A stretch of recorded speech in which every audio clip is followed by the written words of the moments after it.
ಕ್ರಮವಾಗಿ ಅಧಿಕಾರಿಗಳು ಬದಲೇ ಸೂಚನೆ ಕೊಟ್ಟಿದ್ರು 8 ತಾರೀಕು ಕ್ಲೋಸ್ ಮಾಡ್ತೀವಿ ಅಂತ. ಆಗ ರಶ್ ಆಯ್ತಿರಲಿಲ್ಲ.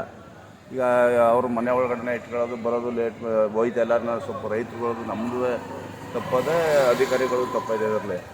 ಈಗ ಏನು ಗೊತ್ತಾ 2 ದಿನ ಅಂತ ಅವರು ಏಕಾಏಕಿ ಮಂಗಳವಾರ ಕ್ಲೋಸ್ ಮಾಡ್ತೀವಿ ಅನ್ನೋದ್ರಿಂದ ಬೇಲ್ ರಶ್ ಆಗವೆ. ಅದಕ್ಕೇನಾದ್ರು ಅಧಿಕಾರಿಗಳು ಇವತ್ತು ಸಮಸ್ಯೆ ಬಗೆಹರಿಸ್ಬೇಕು. ಇದರಿಂದ ಏನು ಸಮಸ್ಯೆ ಆಗ್ತೈತಿ ಇವಾಗ? ಅಧಿಕಾರಿಗಳು ಬಂದು ನೋಡಿದಾಗ ಸಮಸ್ಯೆನ ಬಗೆಹರಿಸೋಕೆ ಏನು ತೀರ್ಮಾನ ತಗೋತಾರೆ ಕೈಗೊಳ್ಬೇಕು ಅವರು. ಇವಾಗ ಇಲ್ಲಿ ತಗೊಳ್ಳೋದು ಸ್ವಲ್ಪ ಬೇಲು, ಇನ್ನು ಬಾಕಿವೆಲ್ಲ ಏನಾಯ್ತವೆ? ಮತ್ತೆ ಸ್ಕ್ರಾಪ್ ಬಿಡ್ಸ್ಗೆ ಕೊಟ್ಟವ್ರೆ ಅವರು. ಹೊರಗಡೆ ಯಾರು ಮಾರ್ಕೊಳ್ಳಿ ಅಂತ ಮೊದಲು ಕೊಟ್ಟಿರಲಿಲ್ಲ, ಸ್ಕ್ರಾಪ್ ಬಿಡಿಸಿ ಕೊಟ್ಟಿರಲಿಲ್ಲ. ಈಗ ಸ್ಕ್ರಾಪ್ ಬಿಡಿಸ್ಗೆ ಬೇರೆಯವ್ರಿಗೆ ಕೊಟ್ಟವ್ರೆ. ಹಂಗಲ್ಲ, ಇವಾಗ ಮಾರಾಟ ಆಗದೆ ಉಳಿದಂಥ ಬೇಲ್ಗಳು ಎಲ್ಲಿ ಮಡಿಕೊಳ್ಳೋಕೆ ಜಾಗ ಇದೆ? ಇಷ್ಟೊಂದು ವಾಪಸ್ ಮನೆ ತಗೋಗಿ ಅಂತ ಹೇಳ್ತಾರೆ.